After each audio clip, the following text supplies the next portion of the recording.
All right. Let me just get rid of my iTunes and we will get started. Everyone, I'm so excited you're here. We get to talk about one of my favorite things because I worked at Santaland there for 9 years. And we also get to learn something new because how many of us have actually gotten to experience theater on a train? So welcome. Let me advance to the next slide. Thank you, Stage Managers Association. Welcome. Chat feature there.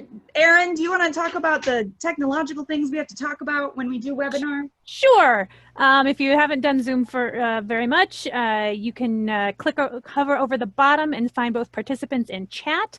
Participants is where you can change your name if you want to, include your pronouns. The chat is where you can tell all of us where you're coming in from right now. Also, this is a webinar meetings format rather than a webinar format, so that's where you can put your Q&A as well. I will be following that.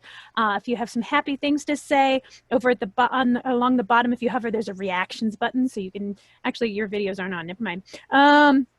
I think we won't be doing any polls, so none of that's important. Oh, if you want right now, while we have the slides up, if you go to the top and so you can see you are viewing Katrina Herrmann's screen, from there you can pick some view options, and sometimes side by side will make it so if you've got currently a video covering up part of the screen and you don't want it, you could do that. And also hovering up there will change between speaker and gallery view. That's pretty much it. Great. Thank you, Erin. Appreciate you. Today's panelists are Rita and John. We're going to talk about the Polar Express, and we will meet Cider and Tony a little bit later when we talk about Santaland. Rita and John, could you introduce yourselves? Yeah, hi, I'm Rita, Vreeland in Chicago, and I have been a stage manager for Polar Express for the last 2 Christmases, Christmas of 18 and 19, and theoretically, future Polar Expresses, though hopefully not this year. Yeah, here we go. Hello, everybody. My name is John Gruber, he, him, and I worked with Rita. We were the SM team for Polar Express 2018, so I did that for 1 year, and it was an amazing experience working on the train. Great. And could you explain what the train is? What is the experience of Polar Express? Absolutely, I'd be delighted to. So, as some of you know, there was a children's book written called The Polar Express that they then made an animated movie with Robert Zemeckis being the main creative person on the project, and Tom Hanks as the conductor, and many other characters. There's a hobo in the plot of it. And for the patron as they come in Chicago, there are multiple cities. And Rita, what other cities are there for the Polar Express? The first year when John and I did it, there were 4 cities, and the most recent year there were 8 cities. So they're expanding exponentially, and I know that they're going to keep going. And those are the cities that have a train actually run by Polar Express Rail Events Incorporated. Other cities do their own sort of knockoff brands of Polar Express, and they can market it that way, and they can license the title of Polar Express, but to be an actual rail event under the Rail Events umbrella, there are 8 cities now. Nice. Yeah, so Rail Events is the company, and they are in Colorado. Is it Durango, Rita? Durango, yeah. Nice. So they started as a train company that slowly expanded and wanting to make, there were a couple other interactive experiences they've also been playing with, but Polar Express is their major tentpole. And the idea is the patron comes in, and they are greeted by the main boy from the movie, the main hero boy. And he is there paired with the conductor, and they're greeting people as they're on the train, and the people are coming down with their children. We encourage the children to wear the pajamas, so it's like the Polar train experience. Because if you don't know the story, the basic concept is this boy believes in Santa Claus, but is having a little bit of an issue with it, and he imagines and hears a magical train that pulls out in front of his house in the middle of the snow, and he climbs aboard and is taken away on this magical adventure where he gets to meet Santa Claus himself and kind of go all the way to the North Pole and interact with some of the people up there, and then gets dropped off and it seems like a dream, but wow, Christmas spirit. And so what we do is the audience comes down into the under the rail yard. They see the hero boy with the conductor interacting. And then they get onto their individual cars. There are 6 cars for the patrons that they climb into. And in each of those cars, there is a dedicated 3 performers that are there interacting and with the people in their car. How it works for us, and we'll go more into detail, there's a production car in the middle of the train, and then 3 patron cars on either side, and there's 3 sets of casts, but 2 casts on a train ride. And cast A is on one side of the production car, and cast B is on the other side of the production car. And they all act autonomously of themselves. They themselves are their cast. Each car has those 3 people I mentioned earlier. But then for Santa, the hero boy, the hobo, and the conductor, they're assigned per cast for that side. So they are interacting with that. And the good way of thinking about it is that each of those cars, we'll call them car A, car B, and car C as we progress. Each of those cars have a set line of programming that's happening, and that let's take Santa. There's a big portion of the show that's what I believe 9.5 minutes of my memory is accurate, Rita. I think it's Big vary from car to car, but yeah. fair. But all of these are interlocking plot, like there's the plot of the show, and some of them are in different order based on that character, like Santa, walking down the car. Now Santa's in car A. He finished in car A, or car 1. Then he goes to the next car, car 2, and then next car to car 3. And that Santa moment is kind of, it's presented differently in each car. The moment is the same, but the act that happens before or after can vary, you know. Also in that, for the patron, there is the deliverance of hot chocolate and cookies for all the kids, so they can have that fun moment, and with a song that due to repetition might breed nightmares, but is delightful for the first-time watcher. But that's part of their experience on it. And so the train itself does move. It leaves Chicago Station and goes around and does kind of a fun little loop back and forth trek, and then comes back to the station at the show's end. So that's the concept of the show, and I will kick it over to Rita to describe, or actually, no, Katrina, you're the one driving. Unless, Rita, you have anything to add on to that? No, I think you explained it pretty well. I mean, it's a weird gig because basically each car of the 6 passenger cars is seeing the same story. The kid shows up and he's like, oh, I don't know if I believe in Santa or not. I'm going to talk to the conductor, and then he's going to hear the hobo do a little speech. They're going to drink hot chocolate. Santa's going to show up, and then the hobo's going to tie it off with a monologue about everybody believing. So they're all seeing the same story, but before and after each scene, they're going to hear a different Christmas carol. They're going to maybe hear them read the Polar Express book out loud. Each car functions in a completely different structure, but Santa starts in the middle, moves out, does all of car 1, moves out, does all of car 2, moves out, does all of car 3, spending time with every single kid in every single seat of every single car. So same with the conductor. He does the hot chocolate song and dance in all of car 1, doesn't breathe, doesn't stop, does it in all of car 2, and then all the way to the end of the train. So basically each of the primary cast members is doing their show 3 times in a row. Do this scene 3 times in a row, back up. Do the next scene 3 times in a row, back up. So yeah, it's a lot.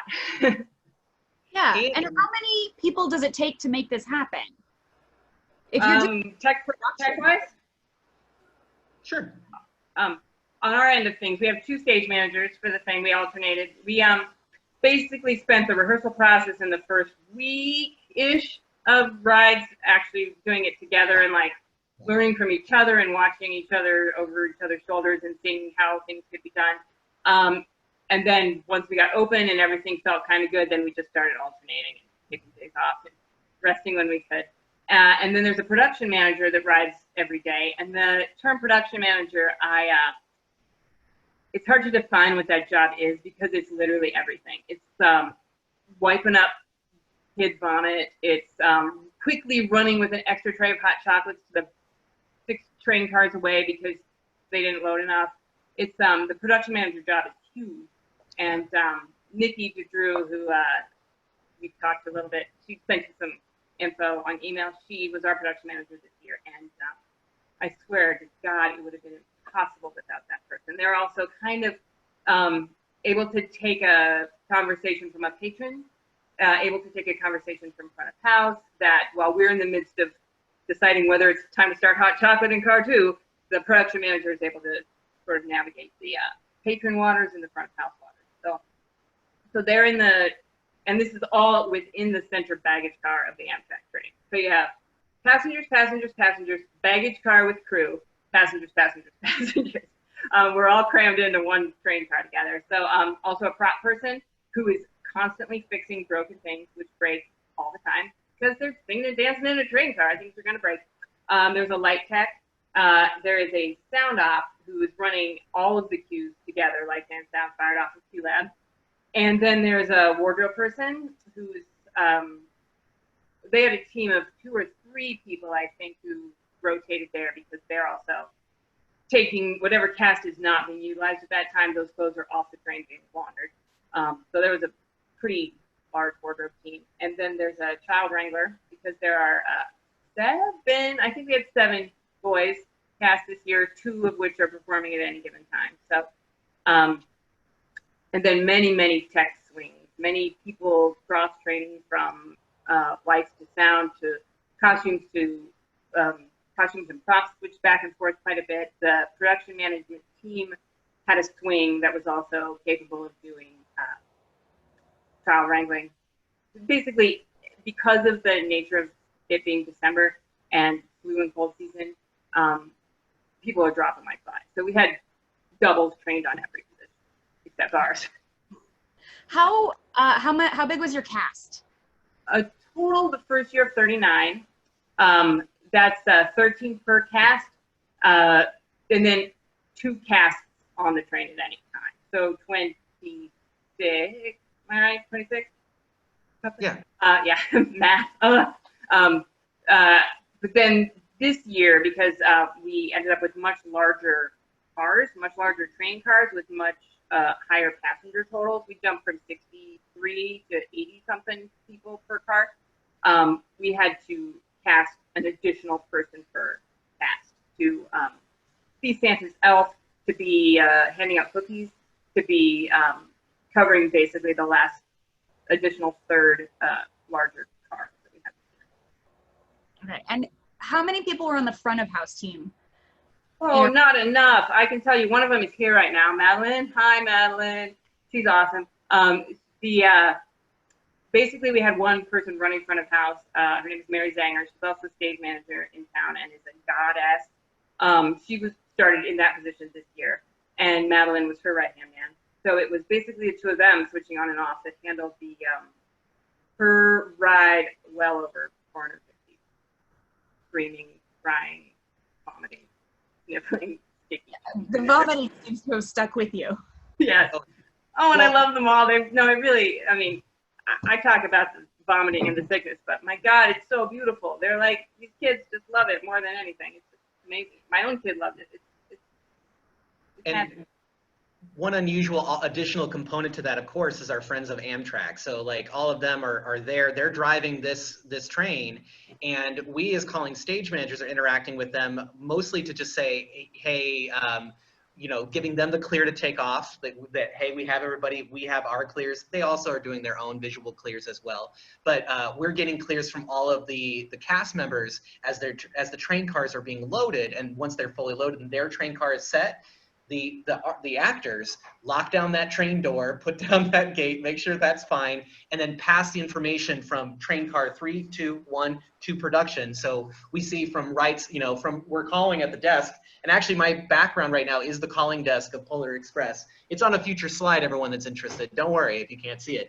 But we'll get a clear from the left side, clear from the right side. Okay, great. We'll radio conductor, we're good to go.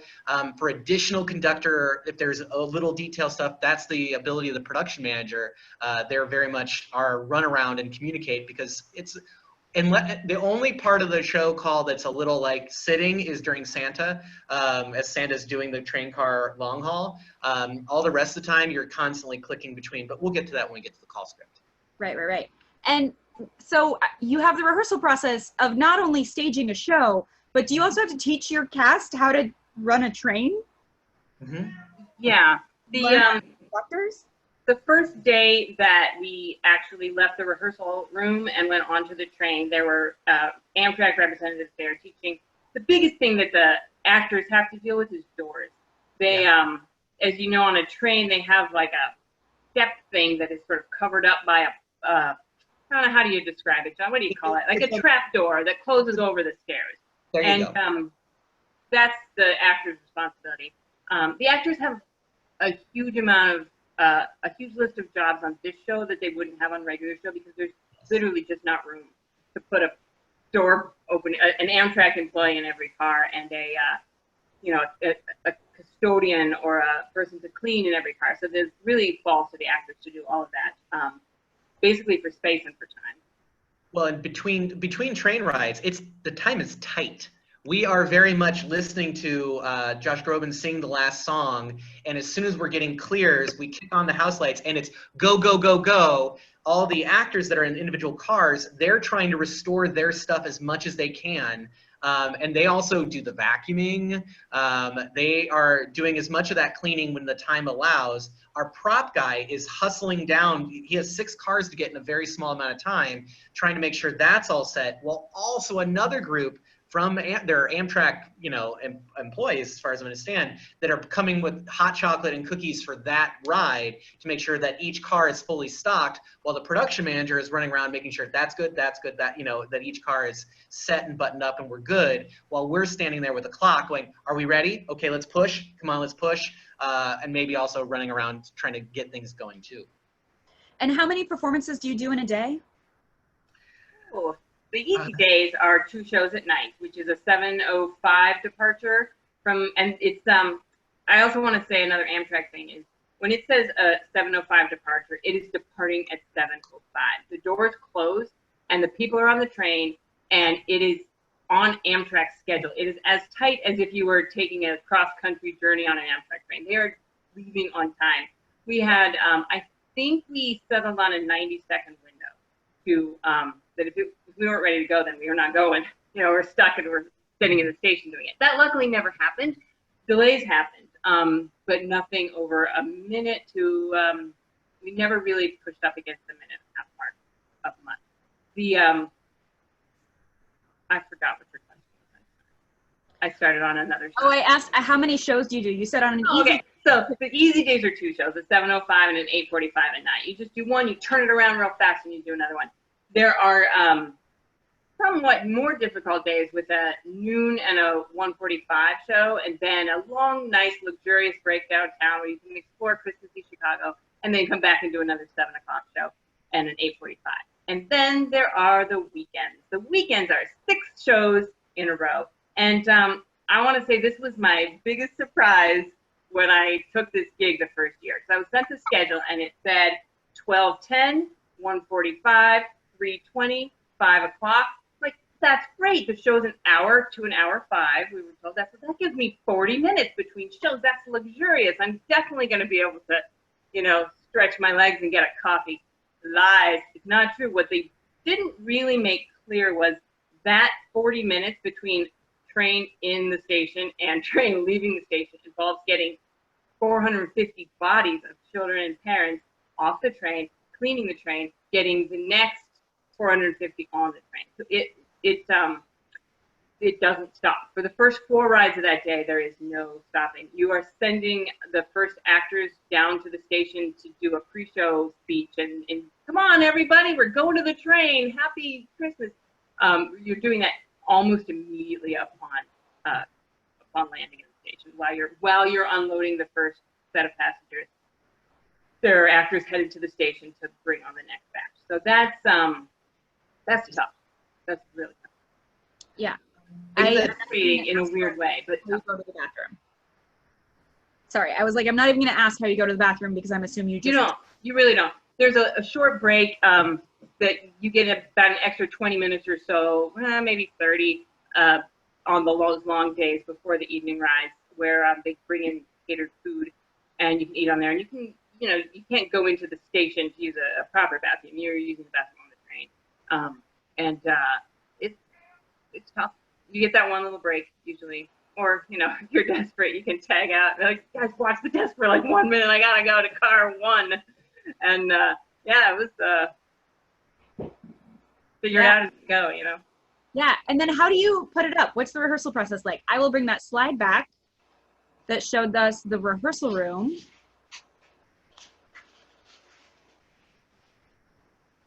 Yeah, so we rehearsed at a place called Dance Center Chicago, where it's a nice, narrow, and long room. So you'll see there's 3 sets of chairs there and like aisles in between. The casts that we have are called the red cast, the blue cast, and the green cast. So you can see that the aisle here is sort of taped out in red. The next one over is green. The next one on the end is blue that you can't really see from here. So each cast is rehearsing up and down their own aisle, and that is the actual width of an Amtrak train aisle right there. So that is how much room they have. All of the casts are called for all the rehearsals because the one that's performing is up in the aisle acting and singing and dancing, while the other 2 casts are seated in those chairs to give them the feeling of how really tight they are, and how when they're walking through with a hot chocolate tray or with Santa and his elves, they're really tight. They have very little space, especially for the big hot chocolate dance number. They're kicking, they're pivoting, they're dancing. It's really impressive, but it's very, very narrow. So this is really the rehearsal room here. And on the back, you can see the cars, those taped up things on the mirror back there are the names of the cars. So the blue cars are car 1, the yellow cars are car 2, the green ones are car 3 on each side. So you know which car you're in at any given time. Mm-hmm. And then how much of it is a remount every year? Does your cast come back so they know what they're doing? Or are you taking a whole new cast? Oh boy, I think we were lucky, John. The first year that we were both there, we were both new. And I'm guessing we must have had 20, 25 out of the 40 actors that were repeaters, maybe 20. Yep. The kids are all new because, you know, they grow up and they age out of the system. But the Santas, I believe, were at least a couple of the Santas were returning when we. Two of our 3 Santas were returners for our year. And and 2 of the 3 conductors as well. Yeah, maybe a dozen or so of the ensemble of the actual. They call them stewards, the ensemble actors. I think I maybe had about half a cast return for this second year. All of my Santas returned for a second year, and one of my conductors. So it's enough that if anything does fall between the cracks in your brain, you're like, oh my God, how did you do that, you guys? There'll be enough, at least one actor will be like, I remember that. That's how this works. Because the other thing is, the stage manager never gets to see the show. I never saw the show. I never actually, we at some point talked about us swapping out and being able to go and actually ride in a train car and watch the actual performance, but never did. It's just too much going on, and if he's in calling the show, I'm home. You know, I want to be home with my baby. So like it's a mystery, like what happens in those cars. We listen to them. We run the whole thing off audio, but we have no video, and we have to be listening at any given time to the important things that we're listening for to call cues.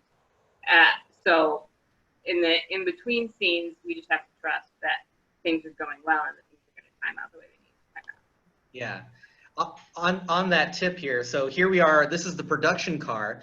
The top 2 shots is the stage management calling area, and as you can see, those are just drop-down things that Amtrak normally has in storage cars for luggage. And we've converted those into, we added the plywood because before it's all netting, and there are several desks, as you can see in the bottom right one, and that's actually one of our hero boys on the left side, the bottom right picture you're looking at. On the left-hand side, there's a hero boy hanging out, waiting, for his next cue. Actually, this, judging by people standing with their hands in their pockets, this is between shows. So here you are in the production car. For that, you'll notice, like Rita mentioned, there's no video monitor whatsoever. All of your monitoring while calling that show is through audio. So your sound guy is right next to you while you're calling the show. And throughout it, you are flipping between different cars and listening to them. And how you choose to do that is very preferential per stage manager. For me, I often would listen to the same car number on both sides at the same time to listen to see where they're at, how is their timing, because the pacing of everything is vital for this thing to work, because you have those roving people coming through the 3 cars and their timing has to also work. And that only works as everyone's timing is very similar. Because we're firing sound cues to the doubling of the car both car ones at the same time. So when you're listening to someone give you your cue line in both cars, you're waiting for the last person to finish, so that while there might be a little bit of a pause before the next, the music playing that brings Santa into the room, or the conductor or what have you, you're trying to get it so you're not blasting a sound cue over a line. That's worse than the other.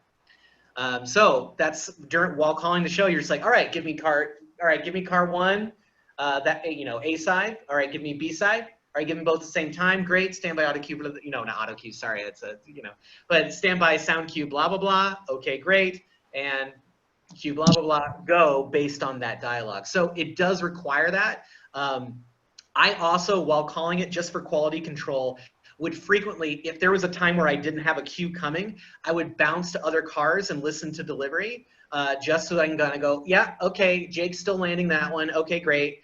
We had a couple kids in our cast for our year with in 18 that they just needed that encouragement. A lot of the performers in this are in their early 20s, the main cast ensemble players, not Santa, of course. But the main ensemble ones this is one of their first jobs. So I found that having an ear in there was very advantageous for quality control. Mm-hmm. I agree. You can also see for other fun calling things, if you look on the top right picture, you'll see that brown paper that's taped up over the window, or it looks like brown paper just taped to an aluminum wall. There's a window behind there. That's actually wrapping paper on the other side. So when the patron walks by it, they just see wrapping paper. But during the show, there's a point where you're trying to time up something for when caribou are on the tracks blocking us. And so the timing of that is actually a visual out the window. So you go over there, you pull the tape corner, and you're looking at it, you're looking at it, all right, go. And you're trying to sync it up with the Amtrak guy that stops the train, and he's on his own time. You don't call his stop. And you're just trying to sync up the sound effect of the recording that's happening of the caribou crossing with the stopping of the train. And which is, that's the only visual cue you have in the show, but it's a fun one. And how are you communicating with everyone? Do you have wireless headsets, or is it just a what's it called? Are you just speaking into the ether? Do you have walkies? Into the queuing to the tech staff, actually queuing the cues for the show. We're just saying it right out loud because it's in the baggage car and nobody can hear anything from car to car to car. So the people in the passenger cars, I could be screaming at the top of my lungs and there's no chance that they'd be able to hear me. If they need something goes wrong in a car, which it does at every performance, they have a walkie-talkie in each train car that the actors know. That's one of the first things they learn at rehearsals. This is where your radio is kept. It will always be here. It will always be on this channel. You will never move it. You will never leave it. And they can radio us at any point and tell us in their happiest, least panicked tone of voice that there's a child that needs assistance, or that there's a problem, or that perhaps someone walked off with a prop, which happens frequently too, because it's all in a very, very enclosed amount of space. The patrons are walking in right past where the props are set up, and things did disappear, or things just went wrong at preset because it is so fast, or patrons needing assistance was the most common one. And they could radio us and let us know. We could send production management or props or whomever was free at the time down to the end of the car. And again, that's where the language of the event and the shorthand of the event became so important. That was another thing that was a little hard for me when I first started, is I think any recurring show is going to develop a shorthand. And we didn't really get like a cheat sheet on here's all the things that they're going to say that you need to understand and need to know what this means. And so actors being able to talk very quick. I'm in car 1A, da, da, da, da. We have to know exactly where that is. I'm at the back of car A. I'm in the, you know, Someone blew up. I lost my bell box. You know, what is that? Like, honest to God, the first day of rehearsal, I think I said this to John, they keep asking for certain kinds of bells. I'm like, there are 50 kinds of bells in this show. I don't know what they're talking about. What the hell? There's like handbells and jingle bells. They're like, come on, just call it what it is. So learning that shorthand and being able to do it very quickly over a walkie-talkie while not sounding like things are going wrong, that was a big part of the job. Right. And how do you communicate with Amtrak? There's a whole separate set of walkie-talkies for those, and that was one of the first lessons too. Is don't use it unless you really freaking need it. We cue them at the beginning and let them know that we are ready to go, and I don't say a word to him until like there's no like, hey, how's it going? Checking in, making sure you're all there. Nope, not at all. Nothing. It's silent. They have a lot of radio chatter among themselves and among other trains and making sure that they have clearance. So what I say is when all the doors are locked and there is no turning back, I tell them the train is theirs, it's scripted, and that's it. And at the end of the day, at the end of the ride, when they pulled into the station, they give me a final. This is a final production car, final, and that's it. That's our entire radio conversation until there's a problem, which luckily did not happen to me. Thank God. It did happen to the other stage manager this past year where they had to stop the train to board a sick passenger. And that's, again, a very simple, keep it to the brass tacks production card to conductor. We need to make a safe stop and deboard a passenger, period. They will do that. Then they,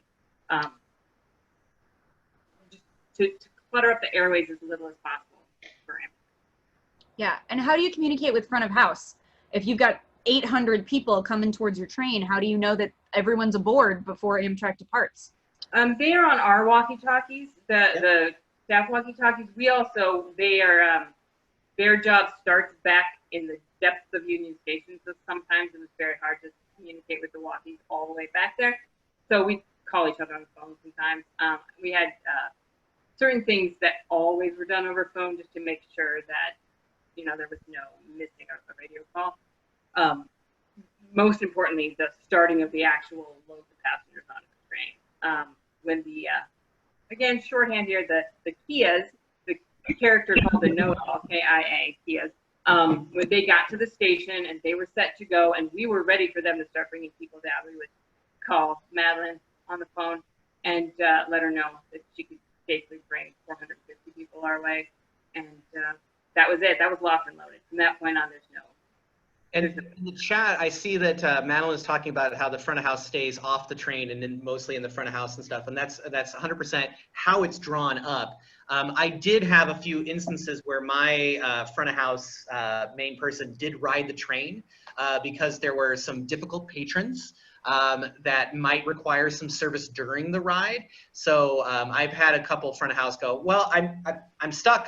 They had to jump on, handle the problem, and the train has to go. So the train left and they're on it. So then they'd come up to the production car and hang out because they're like, well, I guess I'm taking this ride. Yeah, you know, it's the live theater with trains. Speaking of live theater, how do you what is your rehearsal process like on a train with 6 cars that you can't see? I love that smile, Rita. I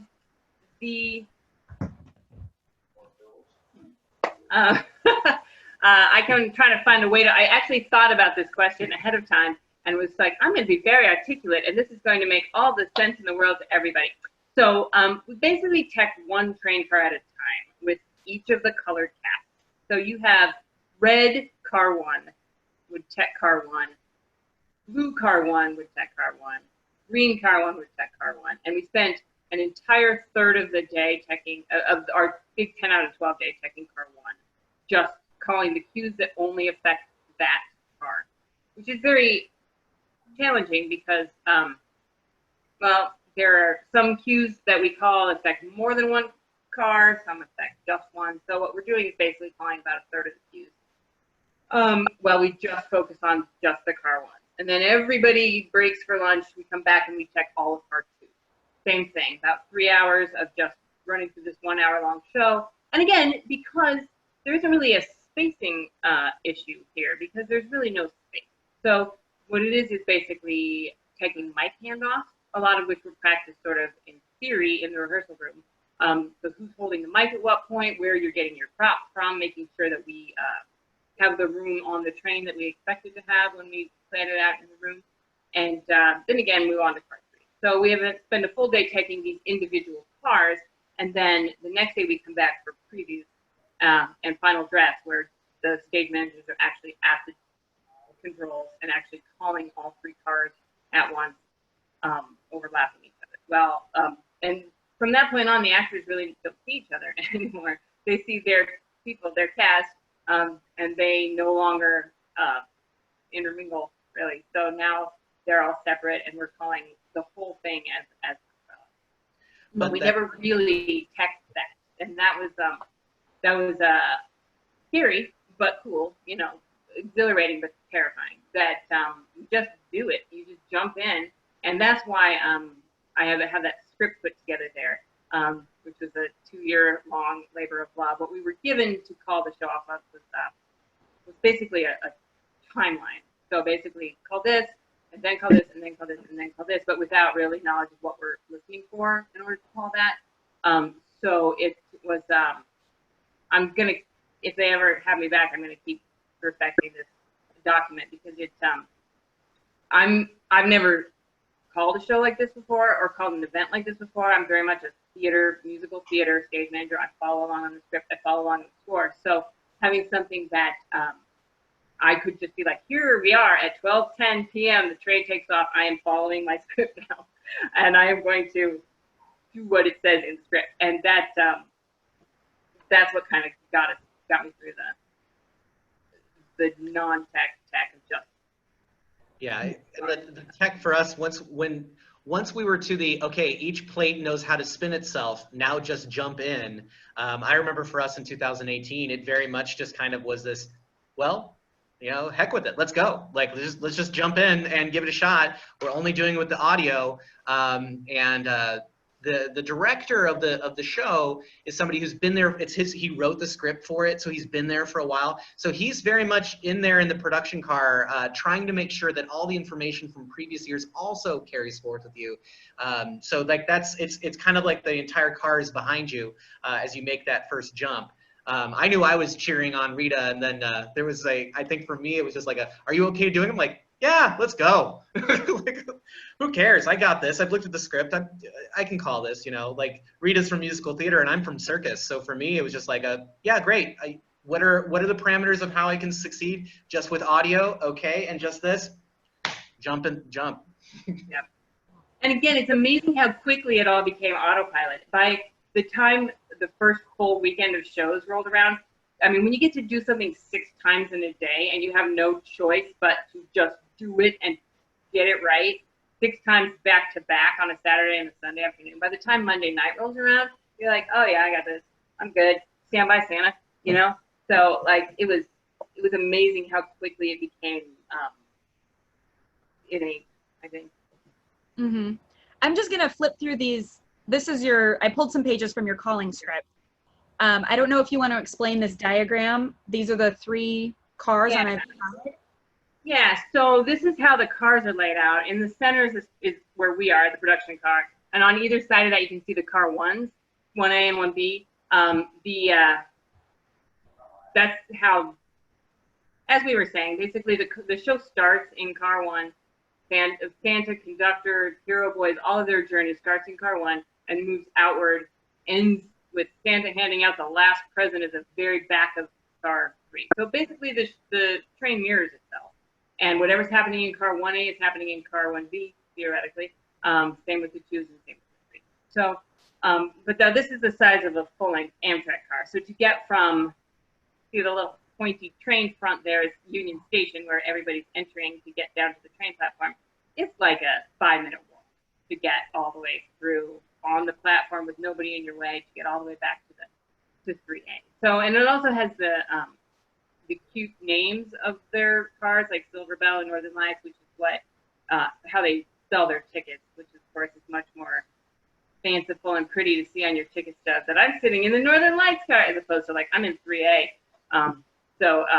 And then those names are worked into the script a little bit. There's some like improving and banter back and forth about the names of the cars.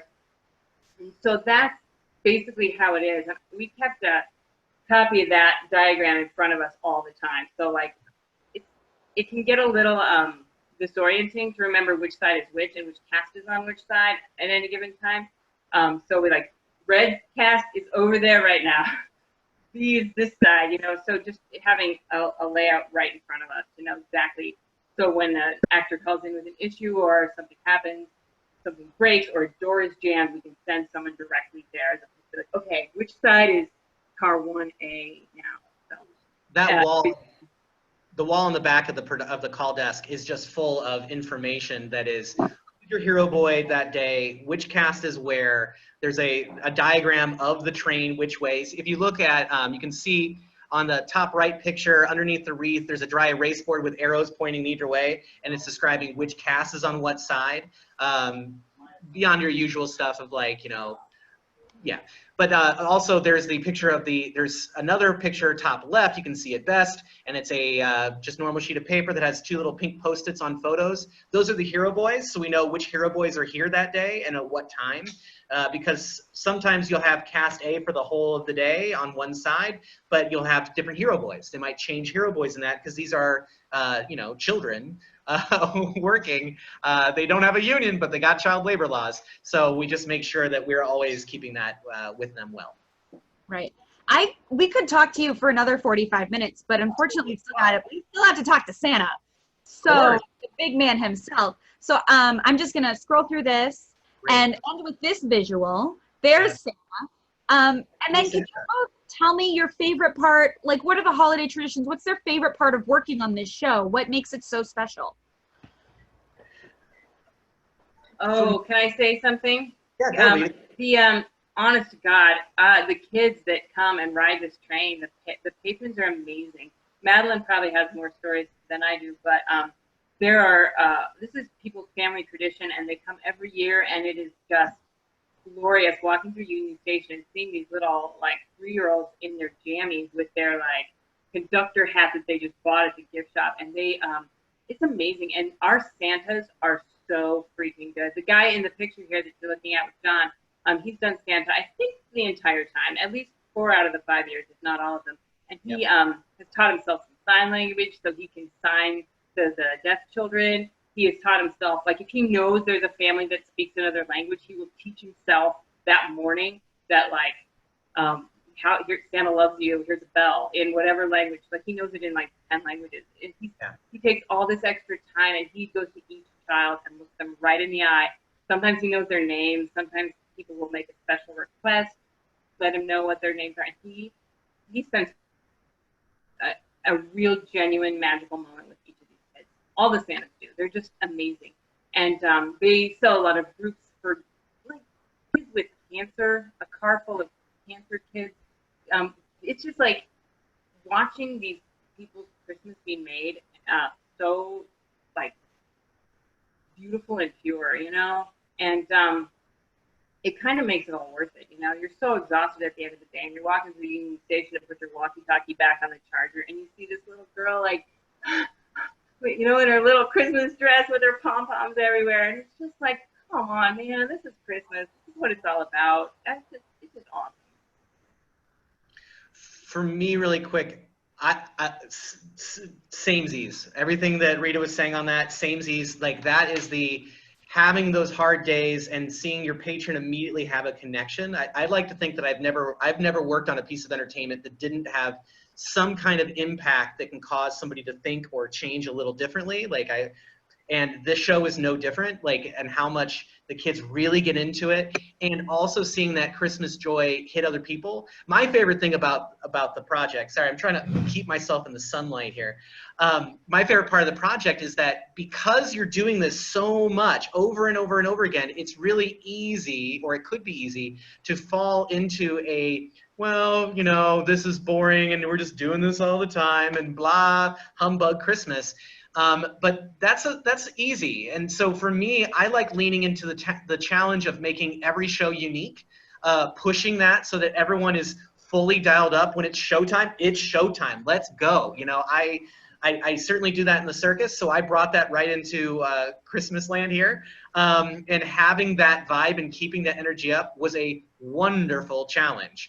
The please do not touch snowman sign is just a sign that's in the lobby because there's this large snowman decoration, and that's our time. Snowman decoration, and they had a sign on it, please don't touch, because people kept touching it. So I took a photo and then passed it around because people were like, it made laugh, it broke tension, it kept people focused. And when you do like show number 1,000, you can see in that photo bottom right, it requires everyone so pushing forward in that positive energy. So to me, that's the challenge rating. How do you get something with a holiday that could be too saccharine, almost contemptibly saccharine, to a, no man, lean in, enjoy. This is Christmas. We get to bring Christmas to these people. We get to bring that man in the red suit to make Christmas dreams come true. That is, it's unique. You don't get to do that anywhere else. So roll up. Yeah. I have to say, we could talk forever about this, but also you just, convinced me to work for the Polar Express. I'm like, oh my God, that's what I'm missing in my Christmas life. But instead we're going to talk about Santaland, which costume change. I'm going to switch up my panelists. If I could have, thank you, Rita and John. If we have questions, we'll have a little bit of time at the end. And then if I could have Cider and Tony turn their video on, I'm going to real quick costume change. Oh. Don't worry. Oh my! Everybody.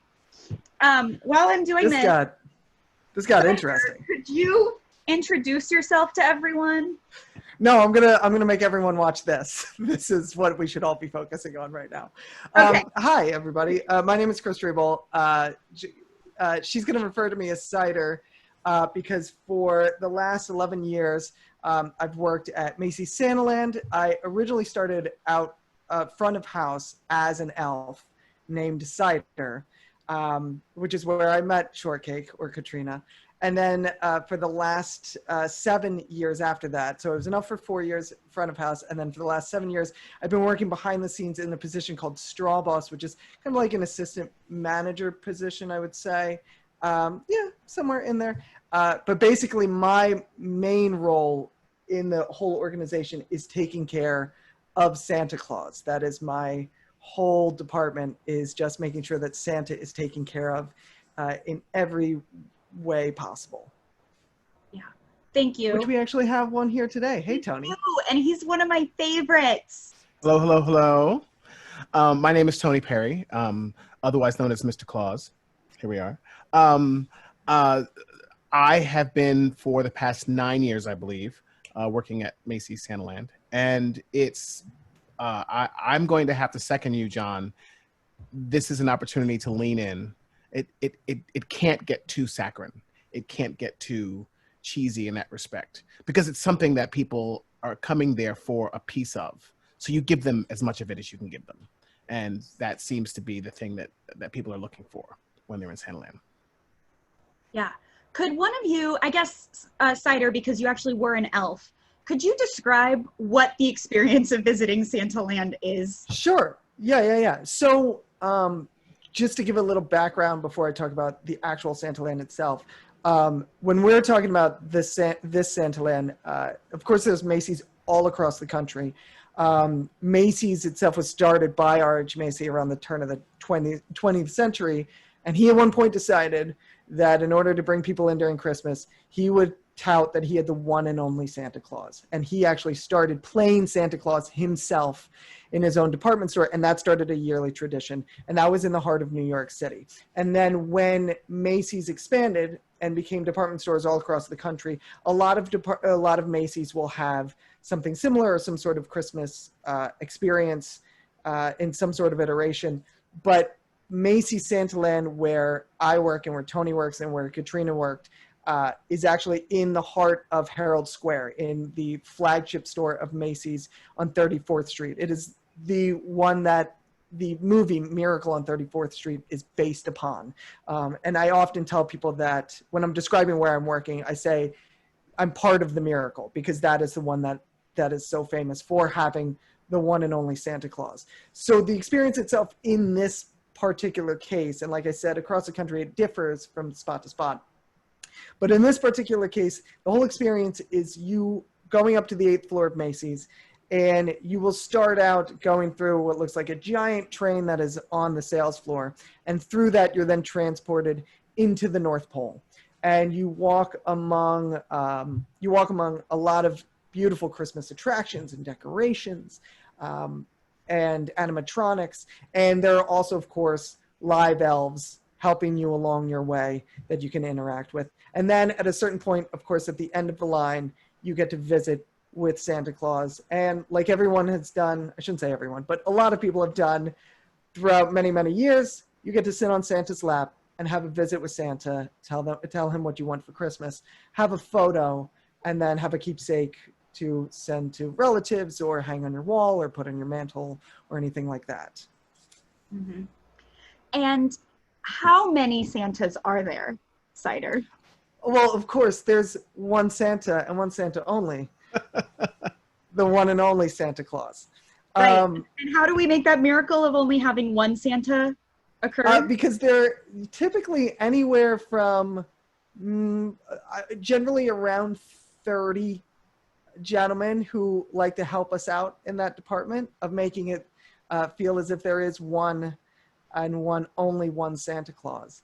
I think this past season we had 32, maybe 33. That sounds about right, yes, Tony? I think it was 32 this 32. year. Yeah, so there are 32 men this time. And then from there, you have to coordinate where all of these people are going to go and how are they going to make the magic happen. And that's kind of where my job comes in, is keeping all of those balls in the air. So because we're talking to a group of stage managers, because I was, full disclosure, I was a straw boss for 6 years and I was an elf before that for 3. So I always describe my job as stage managing Santa. Again, that's very accurate. Our job is Santa Claus, but part of that is negotiating a cast of anywhere from 4 to 7 men who all have to be on stage at the same time, except like the Polar Express, they're all in their own little theater. And how does the village work? How do we make that happen? Great. Yeah, that's a great question. So like I said, when you come into the whole experience, you walk along kind of a led path and view all these different decorations before you get to the end of that path. And at the end of that path is what we call the village. And what the village is essentially 7 small huts that are enclosed where Santa is sitting. And the reason that there are 7 is so that because there's one and only Santa Claus, but there are sometimes thousands of people waiting outside on the 8th floor of Macy's to see him, we have to disperse them in some sort of way. And so we have 7 guys helping us out to do that. And they are cleverly hidden and disguised so that you can never see exactly where another family would have gone. So you can never see Santa Claus in one house right before you go to see him in another house. And so it's a lot of misdirection. And of course, there are also numerous elves to help out. And so what typically happens is once you get to the end of a path, an elf will be there to greet you, and another elf will come to take you, physically guide you, escort you to the house to see Santa Claus. And then inside of the house, of course, sits Santa Claus with 2 more elves to help him facilitate the visit as well. And all of this is to keep everything moving because we have literally thousands of people coming to see him every single day, typically every hour of every day that we're open.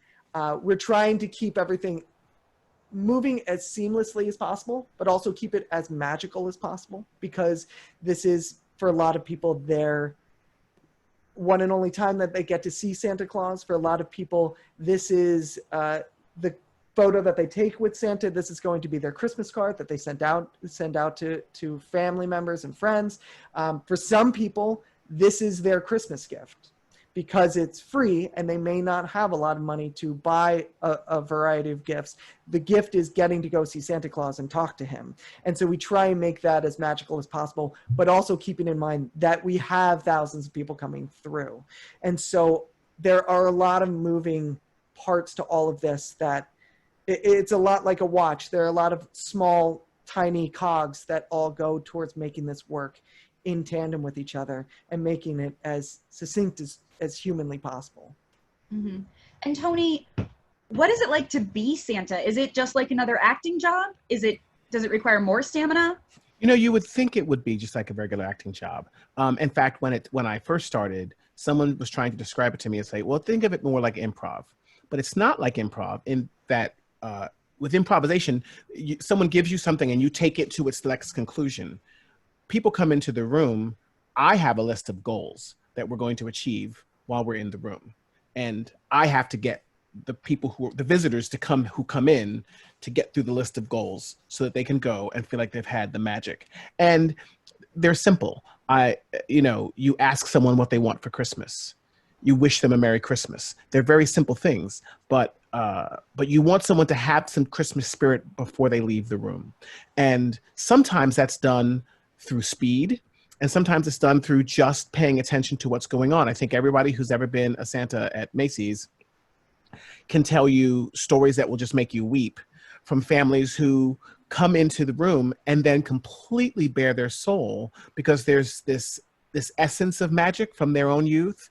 And so people will tell you about tragedies in their lives or things they've been going through personally, or, particular traumas that come in. It's startling how many adults will come in on their lunch hour just because they want to touch with some magic because they're going through a rough spell. And that's more an honor to do than anything else. Yeah, I would open that up actually to, because Tony said, I think every Santa that's ever worked at Macy's has had that magical experience, but I'm pretty sure every person that has worked there gets that magical experience, whether you're an elf or a Santa or a manager or a straw boss or anyone.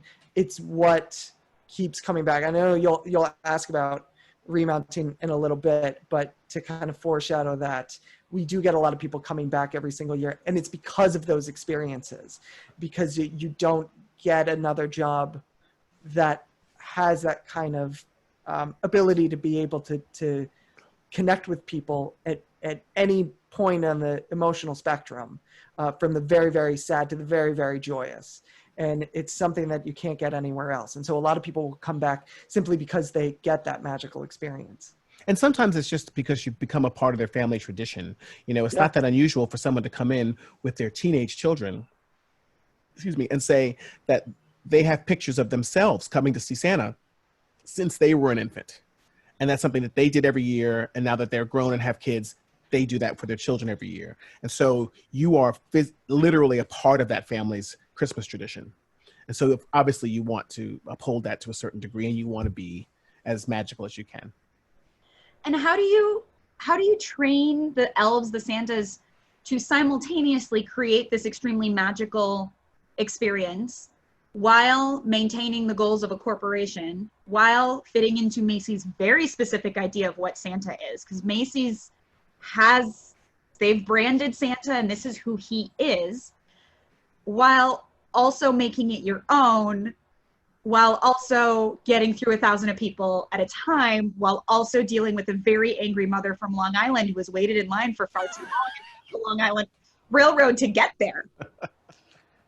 It's not poorly. That's it. No. The training process is always very hectic, and that's an understatement, but that's as well as I can put that. It is very chaotic, and I've tried to make steps as far as training Santa Claus, which is a weird concept. But as far as training Santa Claus, I've tried to make it as calm and simple a process as humanly possible. When it comes to Santa, I will often tell new guys that they don't if they've been hired to be Santa Claus, it's because we've already seen something in them that is Santa Claus. And so don't try to make a character of Santa Claus. You're going to bring out something in yourself that is going to feel like the person that these people are coming to see. And the suit and the beard and the look say so much to a person that it doesn't need, you don't need to push, you don't need to do anything else really after that. Once a person walks in the room and they see you in the whole get up, and Tony can attest to this, you're 3/4 of the way sold that this person is Santa Claus. And from there, you're just having a conversation, and every other little thing kind of, oh, there we go. Yeah. And every other little thing kind of just adds to the magic. It doesn't really take away from it. And as an actor, Tony, that's one of those things where you have to trust, where they say you trust the lines when you're performing. It's the same thing. You have to trust the situation. You don't need to, I don't really need to bring a whole lot of it other than my heart, because that's what I'm sharing with the people who come to see Santa that day. So it's a little chaotic, but also recidivism helps. A lot of the gentlemen who have gone through this once always want to do it again. And so they're always, at least 2/3 of them are return performers, because once you've had a taste of this magic, you really don't want to give it up. And because I think that they've been hiring really well in terms of finding people who are just the right fit for the cast. You know, in 9 years, I can only think of a couple of guys who just didn't fit. And that's a pretty miraculous thing for any business to say about what they do. Yeah. Yeah, I think, and to kind of go more into your question about, the line and the mom from Long Island and things like that. It's one of those things where there's almost no way to really train for something like that. And we kind of try and lay that out, not only to the guys playing Santa, but also to the elves as well, is that, we'll give you a formula. We'll give you a slight formula on how to work a visit with Santa Claus, as far as when to take the picture and then when to let Santa speak, and then everything else that happens in there. But after that, I try and encourage the guys, both the Santas and the elves, to just, you got to go with it. You can't ever fight against it, because you do have people who have been waiting in line sometimes for hours, and they are going to take the time that they want to take with Santa Claus. And you can do whatever you want to try and keep that down to as short a time as possible, because we have other people waiting. But they're going to do what they want to do, and it causes things to be delayed more by fighting against it instead of just going with it. To me, the metaphor that I always use is that Santaland is like water. It's like a river, and it's flowing. And so if you're trying to fight against the current, you're going to get tired and you're not going to get anywhere. If you go with the current and just let it flow the way that it wants to flow, it works a lot more seamless. It works a lot easier, and your job is a lot easier when you're just going with the way that the crowd wants to, because we are always going to be lower in numbers than the people who are coming to see us. It's very rare a time where the number of people who are working on that shift at Santaland outnumbers the people who are in line waiting to come see Santa. So you are always in the smaller group. And so to try and fight against that is a fool's errand. So you just kind of go with those and let those X factors come into play. Use them. Because that's where you create a really magical moment, and that's what people are going to remember. That's what's going to keep them coming back season after season after season. I agree. And also, Tony, it struck me when you said the word trust. I feel like that's actually a lot of Santaland, especially when you are in the house as Santa, because Santa can't really move. He's in his spot, and he has to trust his elves, and he has to trust his straw bosses that we're going to take care of him. And that was actually one of the things I worried the most about when I was a straw boss, is that I will never forget the day I forgot you, Tony. He was just left in the cabin for a half hour by himself. It's cool. because I think one of the things you want to say get up too and go to the bathroom. is because of the way the land is built, where Santa sits on that throne that you see, is basically the only place he can be and not be seen by the crowd. So if he were to get up, then anybody who walked by the room would see him, and then the illusion would be shattered if they were online to see a different Santa, or if they had just seen Santa and they come by your room. So that's one of the ways in which we do the sleight of hand, is that there's a corner in each of the huts where Santa is, but you really can't be seen unless you're in the door. Mm-hmm. Yeah. And then pivoting it back to stage management, let's talk about how we actually manage these men. Cider, how do poorly. we schedule them? So Is it by post-it? Do we stage manage by post-it? This is actually, so this photo is great because it really illustrates one of the things that endlessly fascinates me and that I absolutely love about working at Santaland. Because you have this operation that is huge, and you get thousands of people coming through every single day, and you have celebrities who come in to do press or to just visit because they want to be able to take their kids to come visit. So you get to meet, the likes of the very, very famous sometimes on occasion, and all these different special events that is in conjunction with Macy's corporate and all these different things. And so as big and famous as this operation is, it is run in a very simplistic, very bare bones, very, seat of your pants kind of way. So the photos that you have here, this is literally in front of the desk where the straw boss sits, which, by the way, I should also note, the term straw boss, which is the official position name, that's actually a term from the circus. It's what they used to call the guys who were in charge of the elephants, which I just love. It's just a tidbit. Thank you, John, for backing me up on that. But the straw boss will sit at this desk, rarely, but in front of our desk, we have a mirror, and literally all the Post-its you have are the messages that we're sending to each other. So at any given shift, there is only one straw boss on. Okay, there's one, I'm going to say that again. There's one person on that is running typically, let's see, 4, 6, that's 10, maybe 10, 12, 15 guys at once, depending, through the course of their shift. This third Saturday in December, you've got guys in houses, guys on break, and guys doing events. Right, exactly. And so we have to communicate with, and there are typically only it is a trinity of straw bosses that are overseeing the whole thing, two per day. And we're communicating with what's going on throughout the day, what's coming up, who needs off, who's sick, who called out, this event just got added, this person is going on this event. And so we have tried various different ways. We've tried to incorporate technology and text messages and emails and all this different stuff.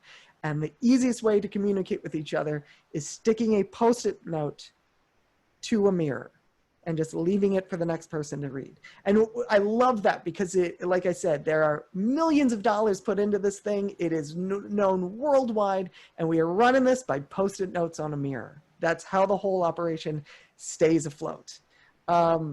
It's really fascinating. It's literally paper on clipboards. Every day to make a schedule of who goes into which house. I don't have a sample of it, but it's literally, which is shocking because you made it. You're the one who made all that. It's true, I did. And I made them a little Google Drive when I left. I was the secretary of the straw bosses. Slider was our president. No, you were the vice president. Be clear. For now and forever. Be clear. But so we literally just take a blank piece of paper with like boxes in it, and we just label whose name is in which house in pencil, so that when one of them has to get pulled early for an event, or one gets sick or goes on break early or has an audition they need to run to in the middle of the day because it's New York City and they're right in the middle of Midtown, and they're like, I'm just going to run to this audition in 47th Street. And you're like, great. Be back after lunch. Rewrite it. And it's literally like he said, millions of dollars, and it's a blank piece of paper on a clipboard that gets erased and rewritten on 5 times a day. Yeah. Yeah, it is very by the seat of your pants. The schedule itself, the daily schedule, which is, so our position, the straw boss position, is in charge of the daily schedule for Santa Claus. So who is in what house for how long, when do they get a break, and who's taking over for them. And we try and follow typical costume performer rules, much like Disney World would have, or anything like that. So typically it's about 2.5 is what I try and average. If I have to stretch it to 3, I'll stretch it to 3. But about 2.5 hours in the house, and then pulling them and putting a different guy in for 2.5 hours so that the first guy gets a break, gets a chance to cool off. And then at some point you get either a half hour or hour for lunch, and then back in the house again.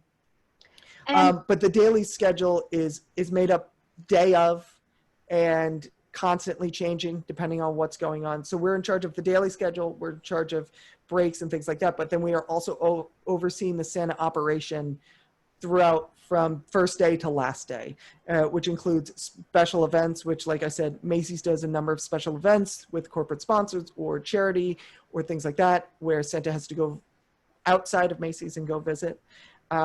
And be in charge of that and making sure we know who's going on that, when are they leaving, when are they getting picked up, when are they getting dropped off, and adjusting the schedule as well, the daily schedule to reflect that in turn. Go ahead. Sorry, I cut you off, Katrina. Oh, no, I was just going to ask you to talk about switches. How do we does the village just shut down? How do we do switches? This is my favorite part of the job. Because this is where we keep the magic. Again, Macy's has the standard. They have the one and only Santa Claus. And so there is one and one alone. And so in order to do that, whenever a man needs a break, whenever he needs to come out of the house for whatever reason, we have to do what's called a switch. And in order to do that, it takes a little finagling of pulling him out of the back door of a house. So like Tony said, the where his throne is put is positioned in a way that no one coming into the village from the front can see into that house. Likewise, the exits all lead in one flowing direction so that you're never really going by and being able to see inside a house as you pass by it to leave Macy's Santaland. So in order to do that, there's a little bit of finagling that has to happen where the straw boss is essentially the one who takes them out of the house and physically leads them to make sure that they are not going to be seen by any customers and not break that illusion. In order to do that, you also have to, this is where trust comes in. You have to trust the elves that are working for you. And this is where their job gets interesting as well, because it's a communication of going around and making sure that no one is going to be coming and interfering with our going through a back door. It's a lot of sneaking around. And so trusting them that they can distract the family, because again, a lot of Santaland is run on sleight of hand, making sure that they can distract the family if there's a family coming, so that they're looking at an elf. They're not looking at a guy pulling Santa into a door. And it's, it all happens very quickly. It's a lot like a scene change, just without the blacks and without the dark. You're doing it in broad daylight, but you're doing it as quickly as silently as possible. Yeah. Does that Tony, kind of answer your question? Yeah. Tony, what is it like for you in the middle of a switch? When do you feel exposed, or? You feel like you have the risk of exposure, but again, you have to trust your straw boss that they've got things taken care of. And the only times that they've run it, that I've encountered a problem in a switch, it has not been because the straw boss has made a mistake. It's usually because an elf has made an assumption that is incorrect. Either because an elf has decided to just hold the village, which is the last thing in the world you want to do, or because an elf has not paid attention and has allowed a family into a hallway where a switch is going to happen. But even then, because we kind of all trust each other, we manage to get out of those situations without too much exposure. Because the point is to make sure that children who actually do believe still in Santa Claus still get to hold on to that as long as they possibly can. If someone wants to break that illusion, it's not going to be me, and it's not going to be us, and that's fine. But it just is like a scene change. It's just you have to move because it's time to go because someone else has to do what they have to do, and you move as quickly as you can. Mm-hmm. Let's talk about the visits themselves. I have some pictures. Just talk about what the difference between a visit with a baby or, yes, this is Shortcake proposing to her husband with a Spider-Man ring in front of Santa. But it's because engagements happen multiple times a year, sometimes multiple times in an hour. And then also, so talk about the different visits, but also, and then the repeat visitors as well. I'm thinking specifically of Willie, but well, we got so many. For one, let me just say that usually when there's a newborn or a baby who's having their first visit with Santa, families are very keyed up because this is the first picture that they get of a baby with Santa Claus. And so they want it to have a certain specialness to it. And those are always fun. And again, it's all about knowing how to hold the baby so that the baby isn't afraid. And also is pointed at the camera so that the camera gets a decent picture of them. But, Santa's a lot to take in, especially for an infant. All of a sudden, they're in this very noisy space. It's very loud. There's lots of colors. And this very hairy man in a bright red jacket is taking them. And sometimes parents don't think through what that transition is for an infant because they've got a lifelong relationship with Santa Claus or with the image of Santa Claus. So sometimes a parent will run into a room and say, "Here, Santa," and toss a baby at you in a way that they don't normally give their baby away. And that unsettles the baby. So some of what we have to do is to keep the room calm so that the baby's okay with the visit. And sometimes that means kind of reading the room as soon as they come in the door so that you can direct the family so that this works as well as it can. Because sometimes you'll just see a nervous energy and you'll think, "Oh, let me talk to you for a minute before you hand me the baby," and find out the baby's name and start using their name casually and then make that a moment that the baby's very comfortable with. When little kids come, sometimes they'll see you in the doorway and their mouths drop and they go, "Oh my gosh, it's really Santa Claus." And they just run to you and jump into your lap and put their arms around your neck. And that's, of course, the best thing ever. Because you realize you're just fulfilling this dream for this child, which is great. And with most children, the goal is to say, "What do you want for Christmas?" and to get them to say something, because we want them to name it, and then to wish them a Merry Christmas. We don't promise them anything from their list. That's a legendary story in Macy's past that we don't need to go into. But the point is to say, "What do you want for Christmas?" and then validate their desire. That's a very good list. And sometimes children need to hear that they can ask for things. There's all kinds of things going on in people's families, and we don't know about that. We just want to be that constant so that they know what they're getting when they get from Santa Claus. As people get older and they still come back to see Santa Claus, literally that's the goal. They come in and we say, "What do you want for Christmas?" And sometimes it's a grown-up saying, I'm in the city all by myself. I just moved here and I just want to find some friends. Or my husband's got an illness and I just want some good positive thoughts for him. Or I just am happy to see you, Santa. I'm in a good Christmas mood and I wanted to say hi. All of those things occur, and we just have to be the constant in that, which is terrific and great. We also do get proposals. People come in and want to propose in front of Santa, which is always adorable. What's more interesting to me are the times when I've said, "What do you want for Christmas?" And a young woman has said, "I'd like a ring." And then the young man has said, "I'd like a car." And then they have to have a conversation later. It's true. That guy doesn't read the room well. No. Not at all. No. Yeah. Actually, Tony, can you also talk about, by the way, Ellen Marie, I'll get you in to see Santa. We'll get you that Santa visit. Don't worry. Oh, absolutely. Can you also talk about because you are in a unique group of no, wait, how many do we have now? Five? Five. 4.5. Five. What it is to be a Black Santa, because that I feel like is a unique experience in and of itself. Not every Macy's has one. And we have enough that there's usually always at least one on during a shift, which is kind of a unique situation. And you get events now. And we get events, which is kind of thrilling. And we've had more than one occasion when there's been several of us, more than one of us in a room at a time, because the requests have been so long. Now, what we usually do is say, if you would like to see a Santa of color, make some kind of indication to an elf and they'll make sure that you go in the right direction. Sometimes families will wait until the very last second and then have to be kind of diverted so that children still only see the one and only Santa Claus. But, you know, we pretty much make it work. It's an interesting situation because sometimes the visitors who come to see me will tell me they came a long way specifically to see me because they don't have, Santa doesn't look like them back home.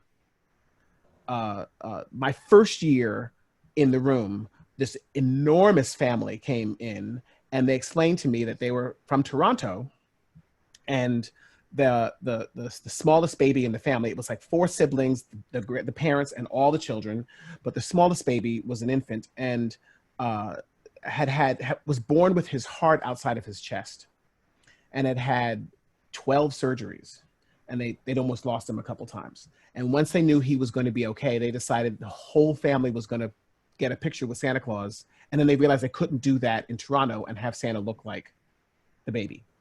And so they all came to New York together to have this photograph taken. So sometimes the weight of that is interesting in the room. Sometimes I'll have a lovely visit with a child and I'll realize mom is crying in the corner because I'm giving the child an experience that mom never had an opportunity to have when she was young. Or grandmother, as they were leaving, the grandmother will stick her head back around the corner and tell me that.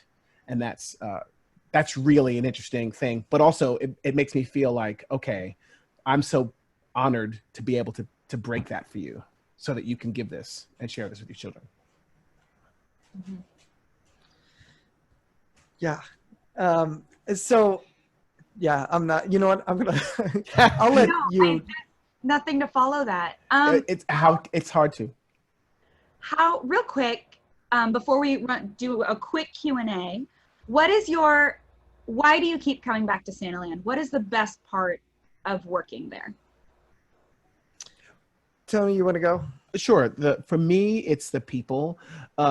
Because of the kind of job Santaland is, cranky, miserable people don't usually last. And so the people who come back are people who are ready to have that spirit of positivity and that spirit of giving. We're all in the process of giving the audience something that they want, that they've come specifically for.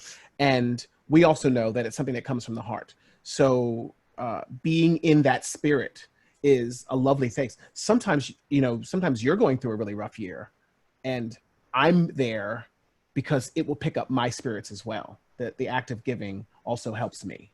And so that's one of the reasons why I'm there. But also because, frankly, the first time a kid comes and wraps his arms around your neck and says he loves you, you're done. Yeah, it's over. It's over. Yeah, I think, and like I said before, there is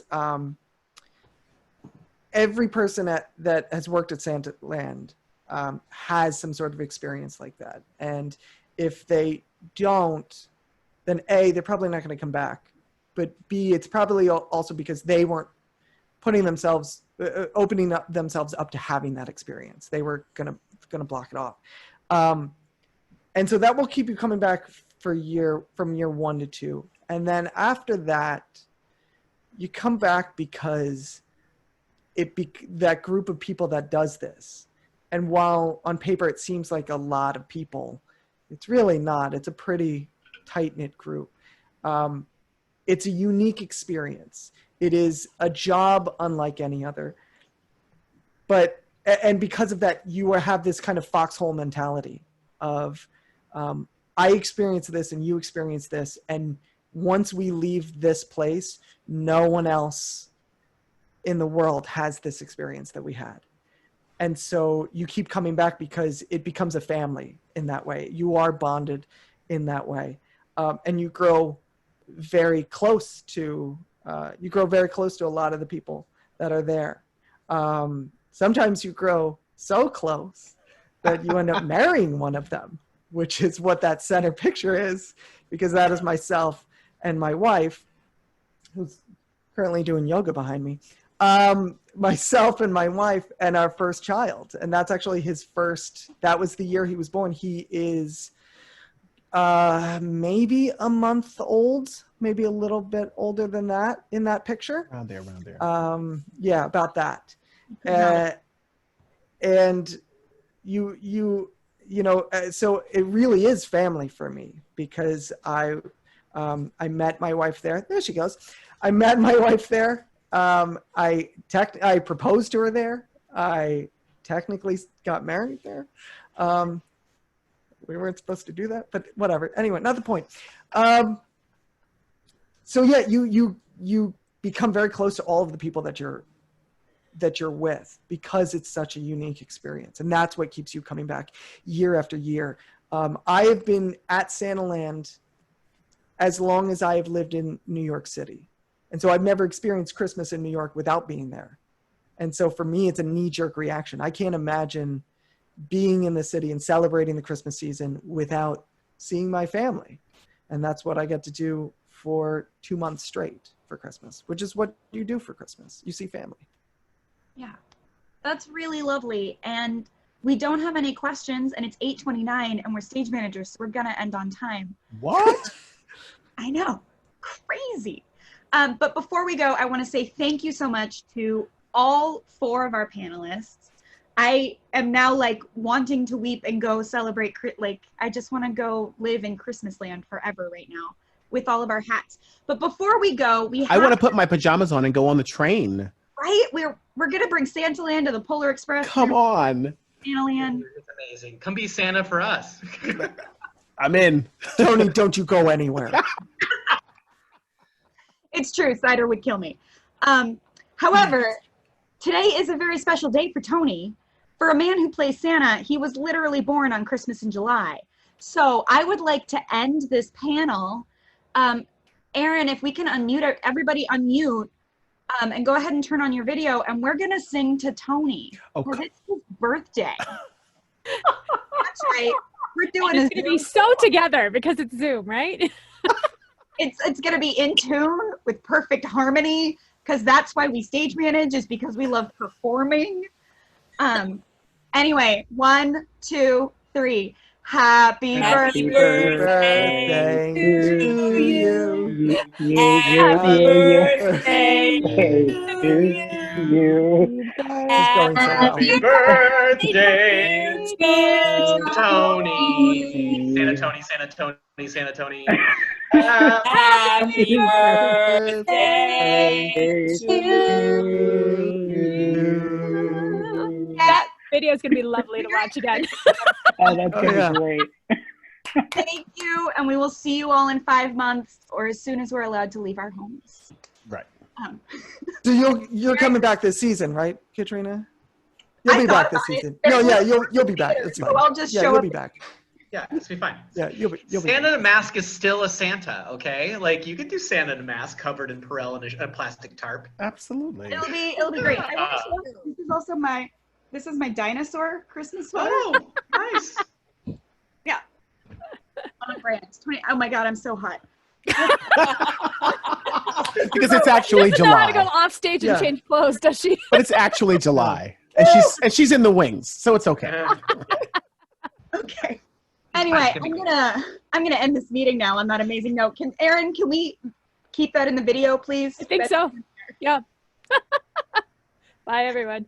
Thank you. Bye, all. Bye.